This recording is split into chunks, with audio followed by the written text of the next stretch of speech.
Hello, everyone, and welcome to I Never Knew podcast. I am your host, Maureen Scanlon, or Life Coach Maureen.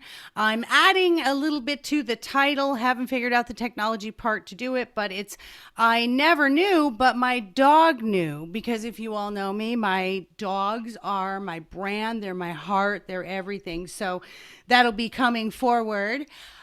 As always, I'm so excited to have today's guest. She's more than a guest, though. I feel like that's too impersonal. Her and I are friends. We met through a mutual friend, and it was instantaneous energy, connection, alignment, all of it. Let me tell you about her. Her name is Portia Booker, and she's known as Portia the Producer. So she's on a mission to change the narrative and stigma on mental wellness. And through her personal journey, she's been driven to speak up after being diagnosed with bipolar disorder in 2016. Portia found herself at a crossroad to either prioritize her mental health or continue with her dream job in the television industry. Several treatment plans, medication adjustments, and numerous therapy sessions without resolution forced Portia to resign. Little did Portia know her breakdown from the devastation of leaving her dream job would lead to a breakthrough. It always happens that way. We never know. We don't know what we don't know. And now she's using her story of resilience to inspire others once plagued by the same societal prescription. Ooh, I love that. To create the life of her dreams without writing your ending. Portia is the executive producer and host of Groove with Portia, a weekly radio show centered on how individuals overcome adversity and find an opportunity. Portia's show airs every Wednesday on WOVU 95.9 FM in Cleveland, Ohio, with a listenership of over 90,000. Woo-hoo, sister! When Portia is away from hosting, you can find her producing other podcasts, coaching new or veteran hosts on how to improve their shows, speaking in front of audiences on her story, and recording audiobooks. So, she started off singing for me offline. So, hello, my girl, Portia. Life Coach Maureen, thank you so much for inviting me onto your platform. What an honor. Truly, it is. Whenever I'm able to come on to other people's shows and share my journey and, just help inspire and uplift people, it truly always is a joy to my day. So thank you so much for inviting me on. We are honored, and I love what you say. Collaboration is key. I have found that since I've started business by myself, being in business for myself, you used to think it was a competition. It was like, I gotta get ahead. I gotta run in front of the pack. And that's nonsense. Now I've learned I want to be on a podcast. I want to have people on a podcast. I want to be in people's business and them in mine. So anyway, I just think it's super cool. So Portia has gone through a lot recently, since July, and she's going to tell us how her story started and what changed her to be in this arena of mental health awareness, because you only know when you've experienced it firsthand. So tell us how it all started. Oh, Maureen, do you want me to start from the beginning of my mental wellness journey? Or you want me to start from July along with maintaining my mental wellness? Yes. Because this past July, and I might get a little emotional, my mom made her transition, and I was her full-time caregiver. And as we both know, Maureen, being a caregiver is both rotten and rewarding at times. But honestly, I wouldn't have traded that time for anything.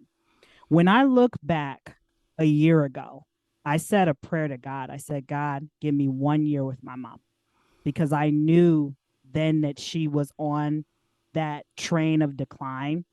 And that's exactly what I got. I got 1 year with her. And even though some nights were tough, some nights were full of laughs, some nights were full of crying, I still don't regret riding that train with her, even to the bitter end. I mean, God, that woman fought to the bitter end. I got to say, My mom was in the military, she was in the army, and that soldier in her was still kicking even on her last day here on earth. I'm telling you, sometimes it's like, like you said, be careful what you wish for sometimes.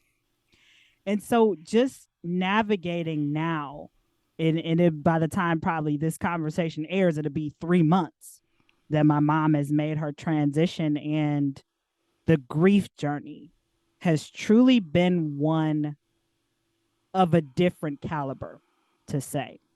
We go through various bouts of grief in our life, right? It's not always from the loss of a loved one. I mean, we go through grief when we lose a job. We go through grief as if we're parents and our kids go off to college, we're an empty nester. We go through grief when we leave from an area of comfort to an area of unknown. We ask all those questions of, did I make the right decision?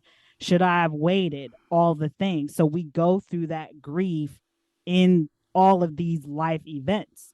And when I think about what's currently in my realm of grief, right? What I've learned is that grief is a process, but it's not permanent. I'm going to say that again. Grief is a process, but it's not permanent. And I think in our society, Maureen, we have painted this narrative that you're only allowed to grieve for 5 minutes, then it's back to business the very next day. And I've had to learn that I have to let go of that McDonald's line algorithm in this grief process, because grief comes in waves. When I think about my initial mental health journey in 2016, when I was diagnosed with bipolar disorder, there was grief there. Moving 1,000 miles away from home, taking on a new job, brand new state, brand new city, whole new nucleus of people I'm surrounded by, not my main support system. So there's grief within that. But I can say that that journey of what I went through helped propel or prepare me for this journey 6 years later of my mom transitioning.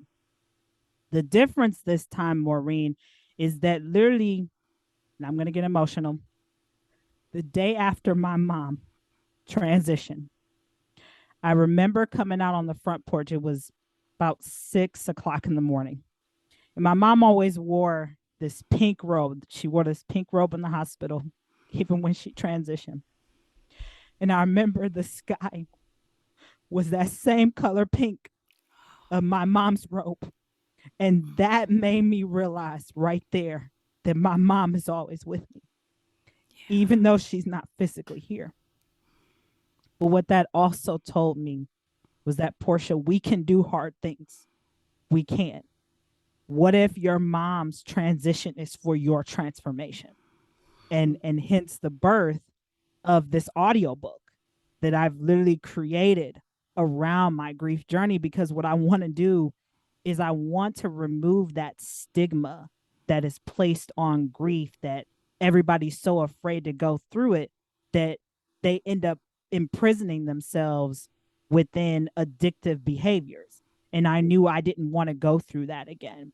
And so for me, this grief journey, yes, it's been rotten at times, from the numb feeling to the suicidal thoughts, all of those things. But it has also been rewarding to let go of that societal narrative that has been ingrained in our head about grief being a bad thing. Wow. I love that. And I'm going to say the apple did not fall far from the tree, because Miss Portia's a fighter too. So that spirit of mama is in you. And I love the symbolism, and I love that signs are always there. We just have to find them. And when you're in your deepest moments, it's when you're most aware and receptive. And I love what you said. Life experiences are grief. It doesn't have to be just the loss of a loved one here in our lives. You're right. There's grief every day. And tell me if you think this is on point. I think grief comes from the loss of an expectation. It's a disappointment, and not just, the losing of a loved one. That's a different caliber and a different level. But I think everyday experiences, as you said, losing though, having that disappointment is grief. We have to find our way through it. Oh yeah, 100%. I mean, in my mind, and I have to always remind myself to be mindful of my thoughts. Not have a mind that's full, but be mindful. When I think back to before my mom transitioned, there was a part of me that was like, the doctors are gonna fix her. She's gonna her lungs are gonna heal. She's gonna come back to normal. All this oxygen equipment can go run for the hills. That expectation initially imprisoned me. And Yeah. I think that is what set in the pre grief before even my mom made her full transition. Because Maureen and I've shared this with a lot of people. I held my mom's hand when she took her last breath, and I remember what she said to me. I got literally 5 minutes with my mom before she opted in for the morphine drip. And again, I might get emotional for saying this, but I told my mom, I said, Mom, I want you to know, thank you so much. Thank you for being my cheerleader. Thank you for giving me life. Thank you for encouraging me to go for my dreams when everybody else laughed at me. And thank you for being the only person in this world who I would love to call mommy every day. And my mother told me, she said, Portia, that means mommy's job is done. Mommy's job is done. And when she said that to me, I didn't think about it at the time, but I realized that was only the beginning of my new life. God, that is so. Oh, I'm never speechless, but I'm speechless. And listeners, when you've lost someone, if you've lost someone, you can completely relate to Portia. And the beauty of it is the people that I know lately that have passed, some friends of mine with their parents passing, that gift you gave one another at the end, the very end. As a mom, I hope my kids are right there holding my hand and saying those things to me. You let her go with nothing left unsaid. And that, do you think that helps? I hate the word closure. We're not going to say closure. There's no closure. It's just you're going to miss her every single day in this physical plane. But do you think that helps though with being able to move forward with your life, sort of take the baton now? The way I help myself, Maureen, to not fall into what I call the crippling bouts of grief is I look at my mom transitioning as a celebration. She's graduated to the next level of life. And that's why I said I think we have to learn to shift our mindset around grief. Okay, it's equivalent to when we watch the Olympics, right? And let's say if we know we followed an athlete for several years, they've trained for all these months to compete in this competition. Well, right when they get to the finish line, they break their ankle and they lose, right? That's what grief is. It's that door closing from that experience. Again, that expectation, oh, I'm going to win, right? So when that door closes, you have two choices to either be a victim of that circumstance or find a way to become victorious from that. Learn to pivot. And I know that my mom wouldn't want me in the bed all day crying every day that she's not here. My mom doesn't want me to stop living because she's no longer physically here. She's still highly alive. I mean, when you talk about signs, Maureen, oh man, I get signs from her often, whether it's the monarch butterflies that come through or cardinals, hawks, numbers. She's there. And then another time, most of the time with her, I hear her favorite song in my head when I know she's nearby, or even my dog. Mr. Fletcher start little barks, and I'll be like, "Who's here, Mr. Fletcher? Is Grandma here?" And his little ear will start to quiver. And I'm like, okay, well, Ma, if you're in the house, just don't be a weirdo. You can hang out. I have no problem. That's fine. And sometimes I'll actually smell her perfume when I walk by her room sometimes because her room is diagonal from mine upstairs. So Oh, she is here. heck yeah. And of course, I love Mr. Fletcher.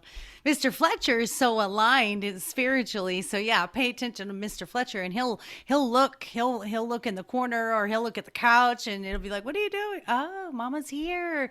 I love signs and I've been seeing a lot of monarchs myself lately, which is symbolic. Yeah.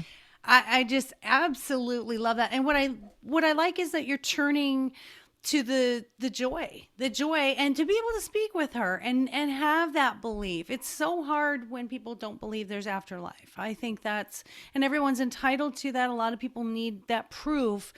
But as a medium, I know there's afterlife because I communicate and they communicate with me, but we all have to believe it in with our own experience. But you stop yourself, and with anything else, stop, pause, and then you reframed it to, we're not going to have this stigma of sadness, and mom wants me to live, mom wants me to do more, and she was here as my cheerleader, she wouldn't stop now, so I can't stop. Yeah. And even Maureen, even when we did a celebration of life for her, I mean, people can't see my background on my computer, but I have hot air balloons. This was a picture that I actually snuck in to get, but that's for a whole nother day. We did a balloon release for my mom at the lake. And believe it or not, Maureen, it was supposed to rain all that day on July 16th. It was supposed to be just storms out the wazoo. And I said, okay, well, we'll play it by ear. We'll still do it. So we had the balloon release set for 116 because my mom's birthday is January 16th.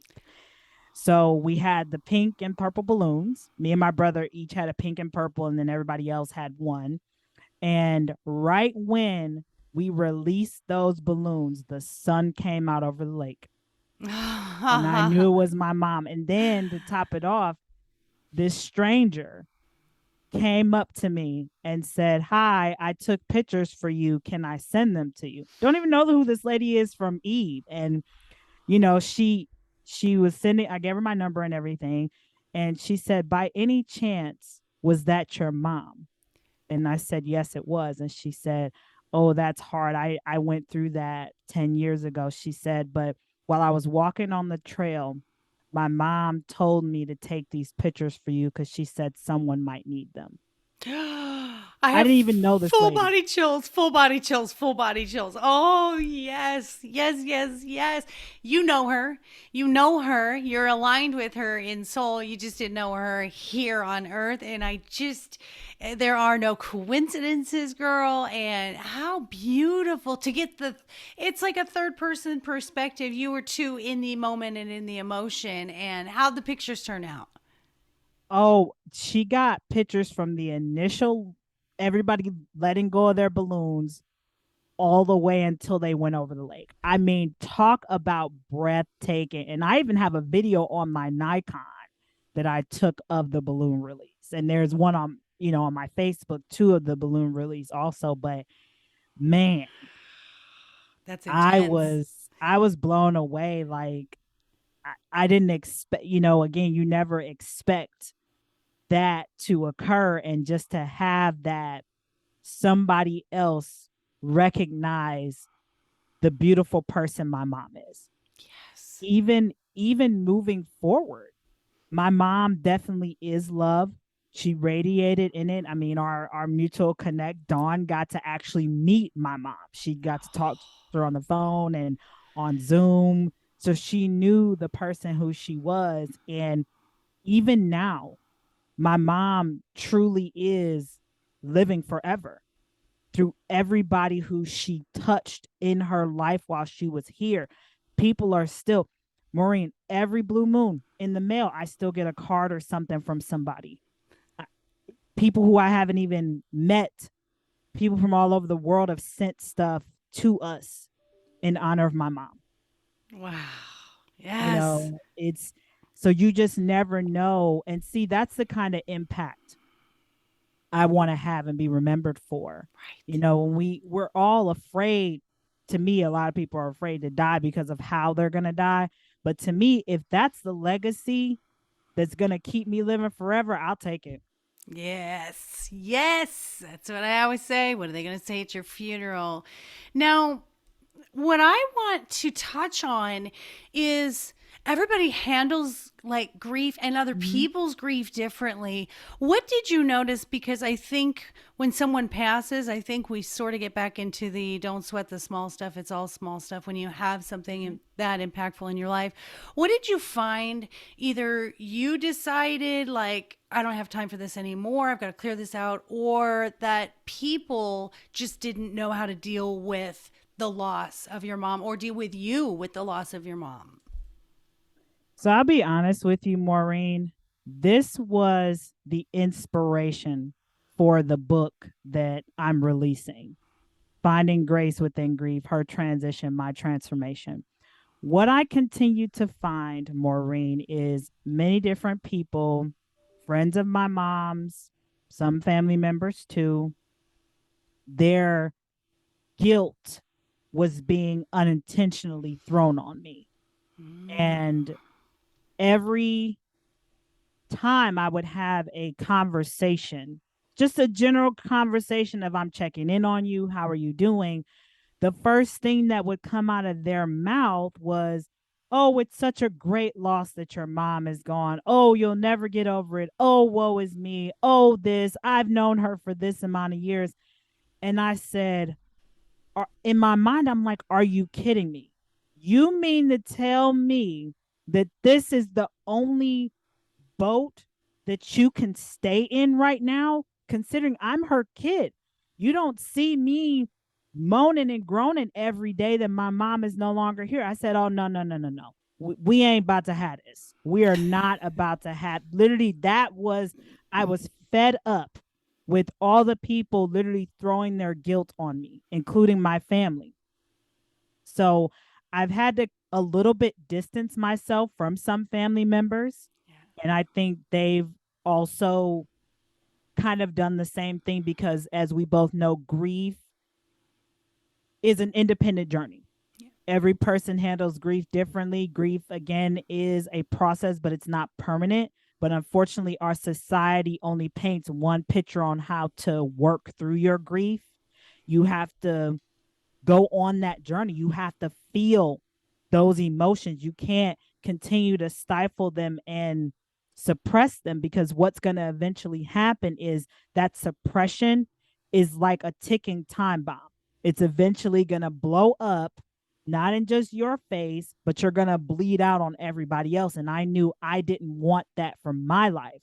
And so I was thankful, Maureen, that when I recognized that the grief cloud had already made its mark above my head, I said a prayer. I said, "God, I know I can't do this journey alone.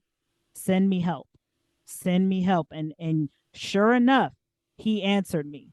A week after my mom transitioned, my new therapist, who I have now, came into my life through a mutual connection. I didn't know who they were from Adam. I thought they were just going to be a radio guest and keep it moving. But after our initial conversation, I said, "Hey, can I hire you to work with me? I need help." And they did. And I've been with them ever since. So for me, Maureen, what's been the path to help me stay on a healthy grieving journey is the best way to put it. Boundaries, number one. Writing. I mean, I can't tell you how much writing I've done. I probably can write a whole nother new book from all the writing assignments that my therapist has given me. Because that was the first thing. I was angry. I was so angry at God. I mean, literally, Maureen, I was so angry at God, I could have punched him in the face and swore and caught every Bible in my house on fire by how angry I was. And, my therapist was like, "You got to make peace with that, Portia. You have to feel your feelings, but you have to forgive." And so from that very initial writing assignment of me writing a cracked open, unfiltered letter to God, that started my healing right there. That was the opening of the wound and letting the right amount of healing serum to start to really dispel the poison and negativity. So that's why I'm able to stand before you today and not still be crippled in my bed like most people, because too many people again become crippled by the societal prescription narrative around grief. And I knew I wasn't going to do that. I knew that I'm like, no, no, no, and no. I'm not going down this path. I'm going to find another way. And that's why this book that I'm releasing is really coming from my heart. It's really coming from a place of pain converted to purpose, because I knew I didn't want to nail myself to my own cross like most people do when they're in that boat of grief. I think all those suggestions are so great. And the thing about Portia, listeners, is she knows herself so well. She has so much self-awareness from her diagnosis, and knowing what triggers her, what really gets her back into that old cycle or gets her stuck. So Portia is always proactive about it. And I that's the thing I admire about you, is you always get ahead of it. And I'm going to say this, listeners, she is the best checker inner I know. This girl, I feel so terrible because I get so overwhelmed, and then out of the blue every week Portia will say, "Hey Mama Maureen, how are you? Checking in. Is there anything you need?" It's like she stops me in my tracks, and I'll go, "Oh my gosh, I'm not checking in with people. I'm so, not that I'm being self-centered, but I'm just so overwhelmed, especially with, I have ADD. So I have focus issues, so I have to try to stay focused when I'm especially busy." But Portia, that's the thing about you, is the proactive. And in our text messages, Portia will say, "I had a day of crying today." And I'm behind the scenes going, "Good for you. You're always letting it out." And I think all of these methods are healthy and wonderful. A lot of people I've heard, because I haven't lost any parents. I've lost my grandparents, my grandparents were like second parents to me, really. And a lot of people will say, "Well, I went through the motion," especially if it's a spouse or a parent or a child. I think it's really impactful. Our grandparents grow old, we sort of are a little more prepared. And people will say, "I went through the death, if it was sudden especially, and they weren't even prepared for that. Then they go through the funeral, the condolences, and then 6 months later they'll be like, I just realized I haven't grieved yet. I haven't even started grieving." And it's that repression that you said. And I think you grabbed the handle, the motorcycle of proactiveness, and rode that so healthily. And how do you get people who are grieving, when you run into someone who's lost someone or you go to a funeral, how do you help them grieve sooner? Number one, you have to feel those feelings. If you're angry, you are allowed to feel angry, but learn how to channel that anger into an activity that's not destructive. I know when I was really angry, my therapist told me to write a letter. And I mean, I'm telling you, Maureen, I'm surprised that the Bibles in my house didn't catch on fire by how honest I was with how angry I was at God. Like, hey, God, why did you take my mom away? What the heck? What did I do? Why didn't you go ahead and take me too if you took her? So you have to, one, feel your feelings. Number two, this is very important. And Maureen, you hit the nail on the head. You have to cry. I don't care what anybody says. I used to be that person who saw crying as a weakness because of the way that I grew up. I grew up in a household with all boys. And so, of course, you're outside playing sports, football, basketball, kickball, battleship, whatever, video games. You get hurt. Oh, you got to suck that up. You can't show that emotion. But now I realize holding that in is literally equivalent to wearing a crown of thorns on your head. It hurts you more than it hurts everybody else. So you have to cry. And you don't have to cry in front of everybody. You can do it on your own time or whatever, but you have to let it out. Don't suppress it. Number 3, get a support system who, and I have to be very light with this, but when you find your tribe of people, make sure that they allow you to be vulnerable, because that will also help to keep you afloat. I'm very thankful, Maureen, that my support tribe is solid. You know, when I tell them, hey, I'm struggling, can I have 5 minutes of your time on the phone? They have no problem, hands down. And I tell them what's going on, and they just listen. They listen without interruption. And then I'll tell them, hey, you can speak, you can say whatever. And that helps me. So really finding yourself a support tribe that isn't trying to bleed their stories on you, but that they are there to unconditionally love and listen to you.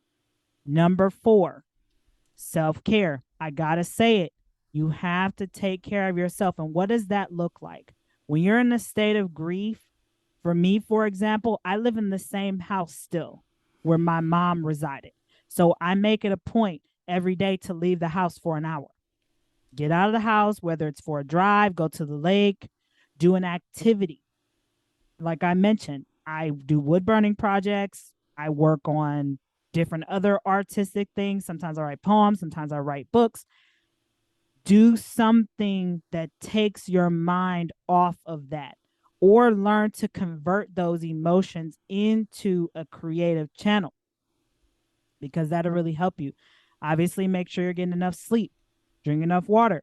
When you're going through grief, sometimes it's hard to eat. I can tell you truthfully, that's how it was for me. For 2 weeks, I felt like I just had no appetite. I'm thankful to obviously some special one who sent me a bouquet of Slim Jims that did help a lot. So You said they were your favorite. I'm like, you know what? Flowers die. Slim Jims are comfort for her. I'm sending her comfort. So, yes, you deserve Slim Jims. And that was kind of my thought too, was if she's not eating, I want her to eat at least, get something in her. It's easy to just grab it and, not have to think too much about making a meal. So, thank you for acknowledging. Well, yes, and it's true. You gotta, and another thing I'll say, this number 5, this is definitely crucial.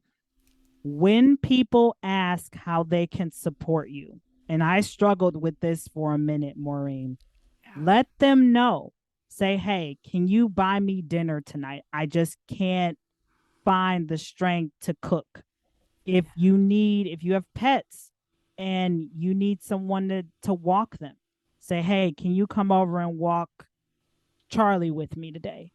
Or if you're struggling to get work done, say, hey, can you sit on a Zoom call with me for an hour? Can you meet up with me for an hour for coffee just so I can focus on this project?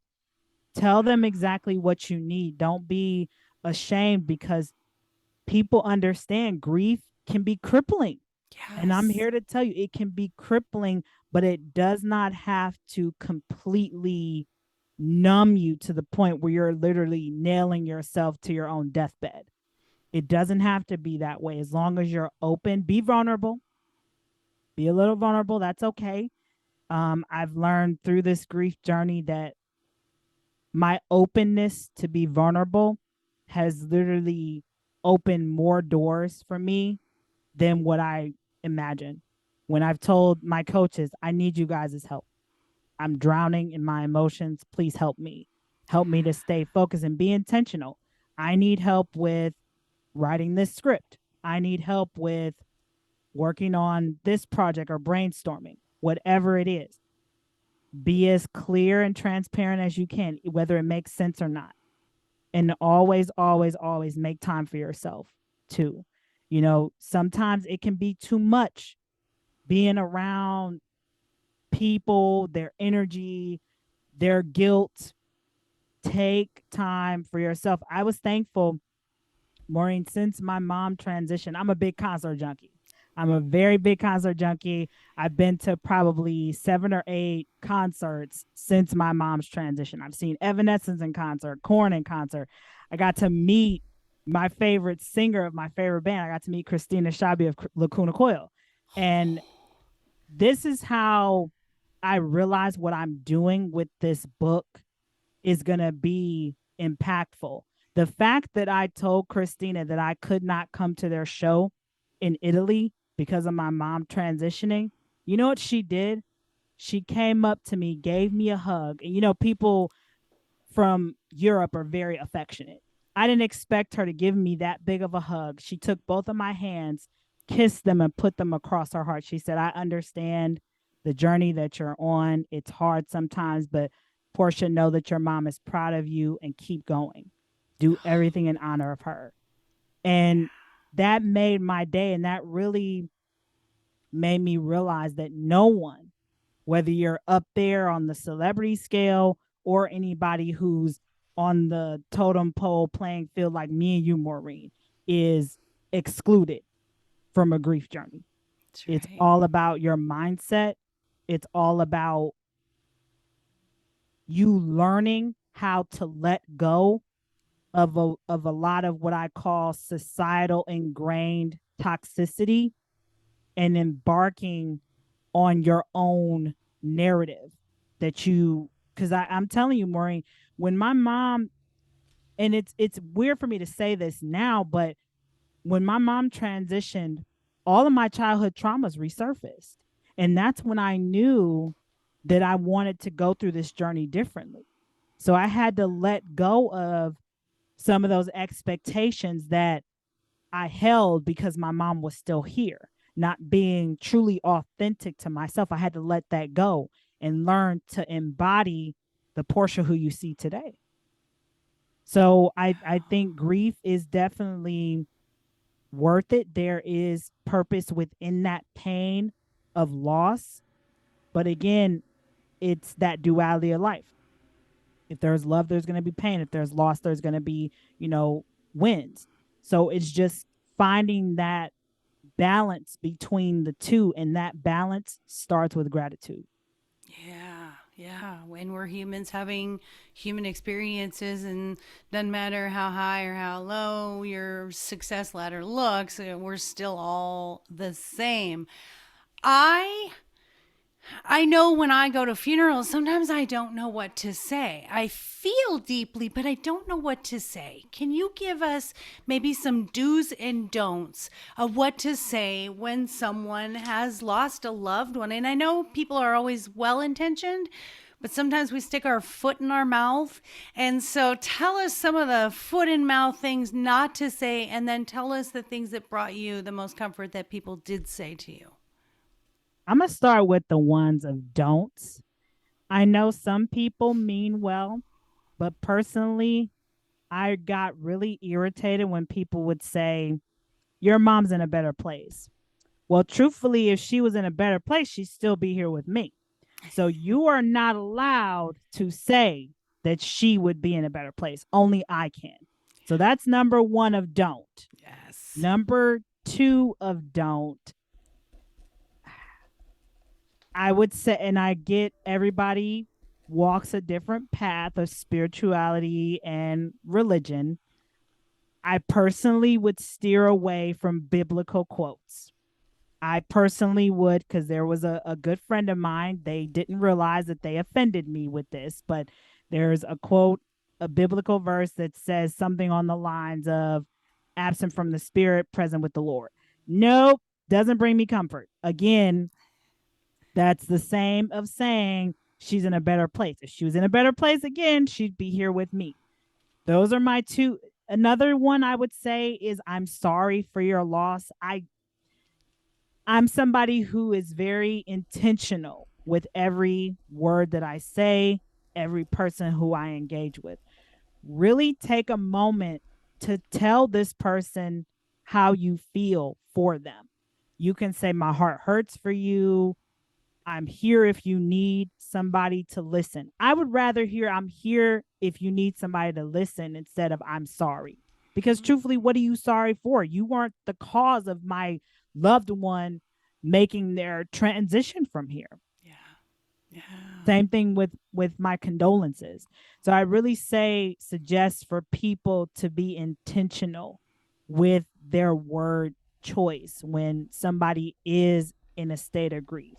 And another thing I got to add to this, if you tell somebody that you're going to be there for them, you better hold up to it. Because trust and believe, when somebody is, if somebody would have told me, Maureen, that I would have became a savage when my mom transitioned, I'm telling you. I mean, when we were kind of going through a little bit of some hiccups with the process of getting my mom cremated and all the things with the hospital, I became a full-on savage Goliath. I mean, I'm like, no, absolutely not. You can't spoon feed me any old thing. So just be mindful that some people are highly emotional, and it's okay. Me, I can be both emotional and logic to an extent. But again, you hinted on the fact that I'm very self aware. So I can tell when the emotional cup is running over and the logic cup is empty, and vice versa. So just really being mindful of that. So those are my tips of do's and don'ts. Again, it's a mindset thing where we're still given that same narrative of when somebody loses someone, we have to apologize for their loss. And that's not the case. Just be genuine. And truly, if you don't know what to say, just don't say anything. Don't. Reach out to them at a different time and say, hey, I was thinking of you. I saw that such and such made their transition. I just wanted you to know that I was thinking of you. I would rather get that on a day when I'm really having a rough day than for somebody to say, I'm sorry for your loss.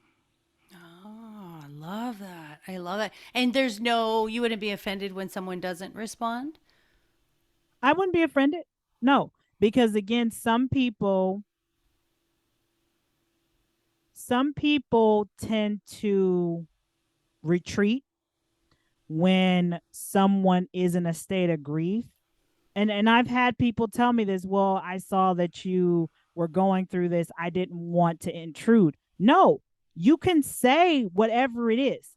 Yeah. Tell me, hey, I was thinking of you. My coaches, some of my coaches who I don't talk to on a regular basis, they will text me and say, hey, I'm thinking of you. I would rather hear that than anything, than for you to just later on say, well, I didn't know what to say. Yeah. Just say, hey, I'm thinking of you. Or Yeah. if you don't know what to say, even just admit it. I had somebody send me a DM that said that on Instagram. Hey, I don't know what to say as I can't relate to what you're going through, but I'm thinking of you. Bam, right there. Nice. Very honest, very transparent. And I think people do that with other problems too, like when you're going through a divorce or you've lost your job. As humans, I think, and especially if you're empathic, it's hard you feel so much for that person. You're like, I don't want to blow this when I say that. How do I say this right? And some people just can't articulate the depth of the feelings. And I think that was really good insight from you that, just say, I can't articulate the depth of my feelings for you, like just Right. come out with it. And I love that you're sharing that with us because sometimes we feel like we can be so taboo and bring up subjects. I remember after my divorce, I hadn't talked to one of my family members for quite a while, and we reunited. And I said, "Why didn't you like reach out? Where have you been?" And they said, "Because I didn't know how to help you." Well, it didn't help me with you like completely ignoring me and not saying, hey, I'm just here if you need me. So, this is a good example of both the grief and then also just in life. Just reach out. Just reach out is what Portia is saying. Gosh, it's just so impactful, everything you're saying. And I think it's so helpful. And I think so many people will relate. And I've had other guests who've, lost children and that to me, the order of things is a parent goes before their child. And when someone loses their child, and I don't think any grief is bigger or smaller. Don't get me wrong, I'm not comparing, but um, I that's want to just add, I want to add to that. I recently had a friend of mine who also lost a kid, okay. adult kid, but still, I told them they unintentionally tried to pull the card of my grief is heavier than yours because Yeah, I lost a no, kid. no, And I had to remind them grief is grief, addiction is addiction, pain is right. pain. No matter what, nobody's grief is heavier than anybody's. Grief is grief. Who am I to say that you losing your job that you've had for 25 years doesn't hold the same amount of pain of me losing my mom that I've had in my life for 30 years? Who am I to say? So again, I think we've got to remove that veil of illusion that your grief is heavier than mine because you lost a kid. My grief is heavier than yours because I lost my mom. And Yeah, people will say, well, your parents are here and there and and that, but see, me and my mom were like this. We were like two peas in a pod. And some parents don't have a close relationship with their children. So I think again we've got to remove that expectation again yes. that this type of grief holds more weight than another type. Again, grief is grief, pain is pain, addiction is addiction.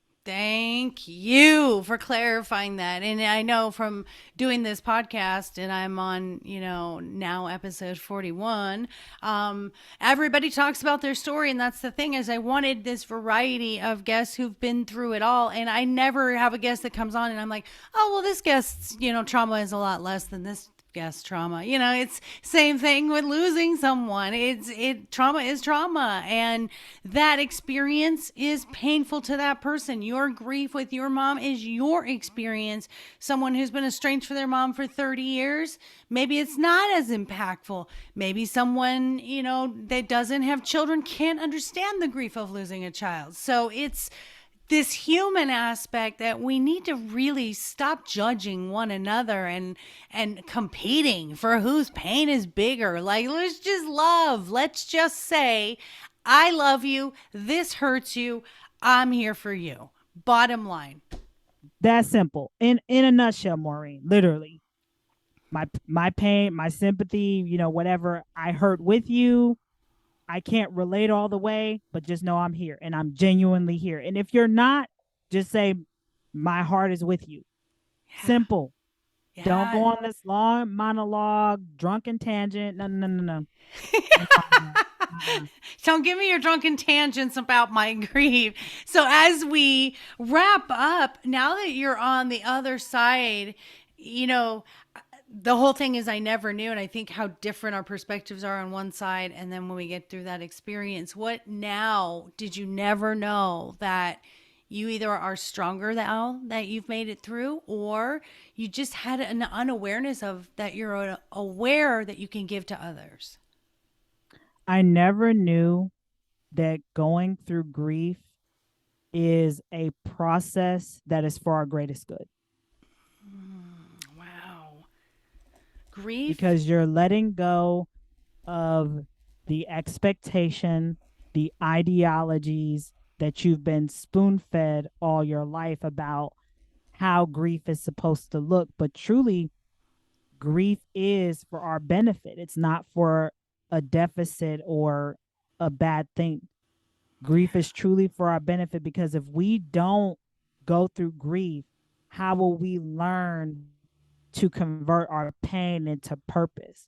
How will we learn to step outside of that boat of comfort and really truly live the lives that we are destined to live without some form of grief? Oh, that is awesome. Grief is a process for our greater good. And we remove the fear so we can love. If you fear death, you find it harder to love more because you don't want the loss of losing. And that's that fear of abandonment belief. And so, what I'm hearing is grief changed your belief about life, not Yeah. death. 100%. The way I view life is a uniquely tailored path that we've all been put on. Some of us go through more hurdles than others for a purpose that can't be explained. Who would have thought, Maureen, that 6 years ago that I would have had a full mental breakdown, lost my dream job, then had to go through a series of healing from that to now, fast forward 6 years later, I'm back in that same boat of grief because of the transition of my mom. But this time, I took what I learned those 6 years ago and I'm able to apply it where I'm not crippled. I've had to really, again, let go of some of those beliefs that you're not supposed to ask for help, that you're not supposed to be vulnerable. I had to let go of those in order to really step in to the true person who I am today. And I'll leave this last thing. Become comfortable with the uncomfortable. Look at the word comfort as planting a seed in a drought. A seed in a drought will not grow. It's just going to stay stagnant. That that is amazing. I What came to my mind was preparedness. So as we go through each of these experiences, and I think I talked about this in another episode where I thought I had grappled with an issue. I had worked through it, processed through it, and I thought, I got this. I'm done with this. For me, it's guilt. And mainly with parenting. And so I got this thing like, okay, I did this with guilt. I'm good. And then you know what? I had to work through all that, do all that inner work, and then it showed itself again. That trigger came up and I was like, "Uh-oh, it's not quite healed yet, and it's showing me in a different way that I'm not completely healed from it." And I think each of those experiences, we just get better and better practicing like an athlete. Every time you try to do better with your time, you as a runner, you try to get a faster time, but you're still doing well in each of those situations. You're just getting smarter. So if you were walking downtown with 100,000 people behind you with a giant banner, what does Portia's banner say about changing the world? Portia's banner says take the leap Take because you don't know what's truly on the other side.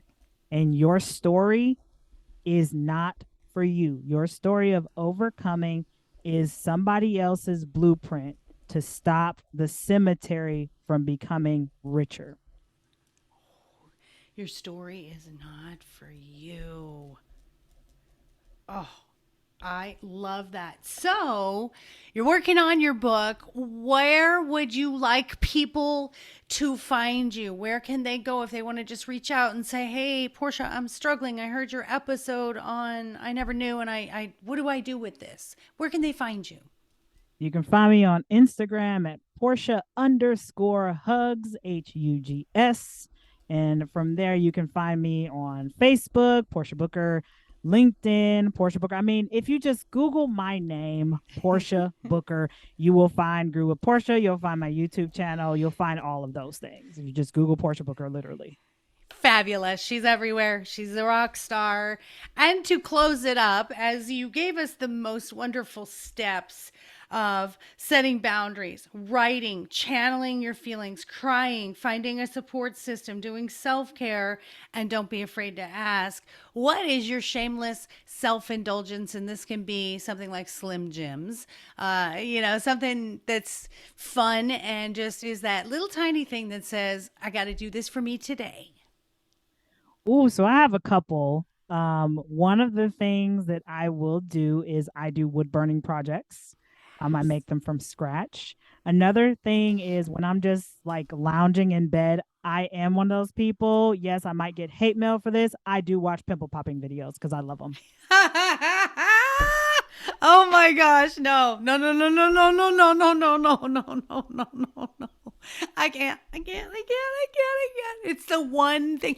And the weird thing is I started in nursing and I was in the medical field for 30 years. And I can't. It is the one thing that I cannot. But I know so many people that love it. Well, it's a TV show, so obviously a lot of people love it. Is it the train wreck effect, or is it just what's satisfying about that show? Let me get into a little psychology in the pimple popper lovers. I think for me, it's that release. Like you're watching, obviously, this gross pus filled bubble on somebody's forehead, and you're just waiting to see, is it gonna fly? Is it gonna just ooze? Like I'm literally like, okay, this one's gonna fly out into the universe. Like literally, that's just my thought pattern. But I get grossed out by nothing. I mean, Maury, me and you both have that background in healthcare. I'm that weirdo that has to watch them take my blood. If I can't see them taking my blood, I'm hyperventilating. But that's for a whole nother day. Oh my goodness, I love it. There is something there. It's a release thing, symbolically, spiritually, mentally, and the worst physically. But that I love it. I love the difference between humans. That's what I love. And I was relieved to not hear ice cream because every single guest has this ice cream thing. So I really think I should get into ice cream because, man, the people who love their ice cream, it's like ridiculous. But gosh, thank you so much for being here today, for being who you are, for showing our listeners in the world that something so deeply painful and your past belief about it can be so enlightening and beautiful and heading you forward instead of holding you back. And you're just a gem to me. I mean, you're just a shining light to me. Thank you, Maureen. I truly appreciate it. And thanks for inviting me on. And it's true. What we go through in life is for a greater purpose. We have to, pain is not the enemy, y'all. Pain is not the enemy. Everything that we go through is for a greater good. It's for you to become the best version of yourself. Whether it's losing a parent, whether it's losing a kid, whether it's, losing that job that you've been at for the last 25, 30 years, letting go of that door closing opens plenty of doors of opportunity. You just have to be open to seeing that and say yes to you. Say no to Yeah. everybody else and say yes to you. Change the perspective and refocus. All right, guys. Well, that's the end of our episode for today. Again, I'll put all these links up there for Portia and to reach out to her when this does go live. So you'll be able to find her. If you are looking for me, of course, my books are available on Amazon. My dog is more enlightened than I am, and my dog is my relationship coach, as well as my coaching services to you to help you really find that love and self confidence in yourself at Life Coach Maureen. So, thank you all. Go give us that 5-star review. Share this with your friends. Build this community of people that love one another, share with one another, are vulnerable, and we want to help everyone overcome and thrive in this life. So have a fabulous day until next episode. Thank you guys.